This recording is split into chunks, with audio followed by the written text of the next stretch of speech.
Hello and welcome. Ever since 2nd edition, I have loved the Eldar, or now known as the Aeldari. Their bright colours, cool vehicles, and their avatar. They always seem cool. Now, no matter what army I start in each new edition, I will always make an Eldari force. Sometimes adding to the previous edition's army, or starting from scratch, or taking on a brand new strategy. Now, with my current force standing at 2,000 points, you can say I quite like these guys. With that all in mind, I'm going to dedicate December to these pointy-eared, knife-eared, sharp-eared, well, the Aeldari. And we're going to start with 5 facts about the Aeldari you might not know. Well, 5 more facts because this is a second video. Well, the Spider-Man Easter egg. We all know Warhammer 40,000 has been inspired by a lot of classical fiction, Dune, Starship Troopers, and many others. Yet in C.S. Goto's book, The Eldar Prophecy, it almost verbatim takes a scene from Sam Raimi's classic Spider-Man. A Dire Avenger and a Warp Spider are at an impasse. The Warp Spider says, "I don't want to fight you." And of course the Dire Avenger replies with the same line as Flash from Spider-Man, "I wouldn't want to fight me either." Yeah, as if it couldn't be on the nose any more on the nose with the Warp Spider saying Peter Parker's line as well. Also, don't read the book. It's not good. It's just not good. Slanesh used to open reality. Back in 2nd edition, Wraithguard were good suicide units. First, they were a pain in the ass to shift, with their toughness being an armor value. I'll quickly explain armor values. Back in the way back, vehicles had armor values dependent on where you shot them. To beat the armor value, you rolled a d6, added that to your weapon strength. If it was higher to the shot, it penetrated. If it was equal, it glanced. You then rolled on a penetrating or glancing hit table to see the damage done. Now, if you destroyed a Wraithguard, Slanesh would open reality and take the soul from the broken spirit stone. If this happened in close combat, all units within 2 inches, all models within 2 inches would make a roll. On a 6, they died.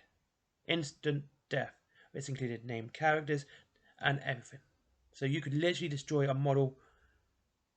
Yeah, you could pretty much mess up the most strongest model at the time, which was a Greater Demon, by just hit with Wraithguards. 5 Wraithguards, you would have a good chance of one of them getting a 6 on that Greater Demon, and poof, gone, dead. There you go. Slanesh would open reality to eat the yummy Aeldari soul from the Wraithguard and anyone else close to it. Eldrad Ulfwan knew about the Tyranids. The Farseer of Ulfway knew about the coming of the Great Devourer before anyone else, including Cryptman. In fact, the Farseer knew about the creepy and grubby ones before they even entered the Milky Way galaxy. He warned Yandon about them, so they could clear out the way. They kind of didn't, but they could.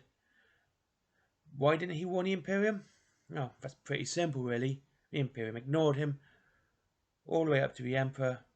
Ignored him when he said Horus was going to betray the Emperor. Bonus fact, Eldar actually warned the Emperor about Horus too.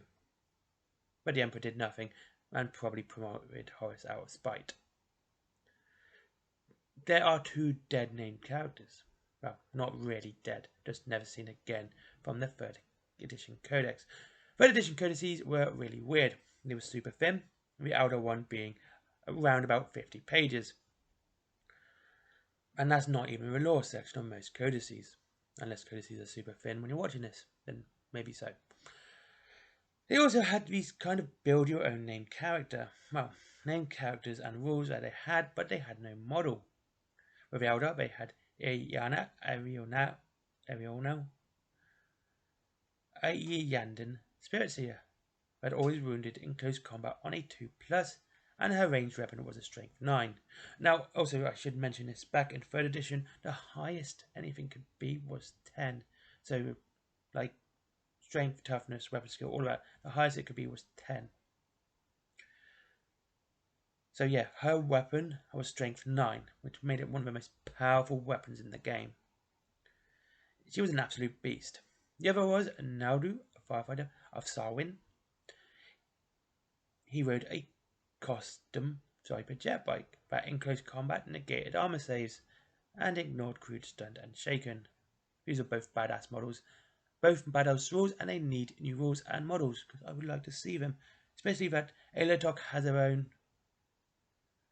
character, Yandin has her own character now, and of course, Eldar of Ulfway they have their own character. It was nice to see Sarwin get one and build Tan, but also I'd like to see Iana Ari now to get a model. Because it would be cool to see actually.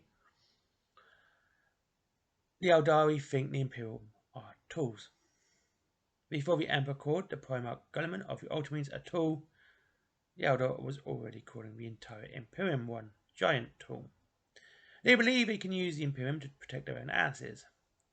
We have seen this too with Armageddon. Eldred had Armageddon attacked by Ghazghkull, so a craft world would live. This is longer than that.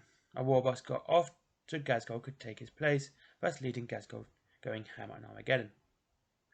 It's even longer than that as well, but that's the cliff notes. There are many other times too. They also believe the Imperium are incompetent, as they are, so that kind of talk too. That actually what they believe when it comes to the Imperium and their incompetence is that they were at fault for chaos being so rife in the galaxy. Yes, they are aware of the birth of Slaanesh, but with the birth of Slaanesh, it allowed the Imperium to go out, and chaos became more widespread through the Imperium, rather than one section of space with the Eye of Terror. Anyway, thank you very much. There are 5 facts about the Aeldari. I hope you enjoyed this video. I hope it inspired you to have an Eldar army. What's your favourite craft world? What's your favourite model? And are you getting anything for Christmas? There's it. It's Christmas coming up. Yeah, so thank you very much for watching. Links to Wayland Games if you want money off your Warhammer, up to 20%. Links to Forbidden Planet if you like comics and other geek stuff. Buy my comic down below as well. It's quite cool. It's about Red Riding Hood going ham on werewolves and Lovecraftian monsters. And t-shirts which are just weird, and just some of my art which I'm posting and stuff like that as well. There's Patreon too if you wish to give me money, but as always, treat yourself first. Thank you very much for watching. Have a great day. Like, comment, subscribe as always. And I love you guys. Bye bye.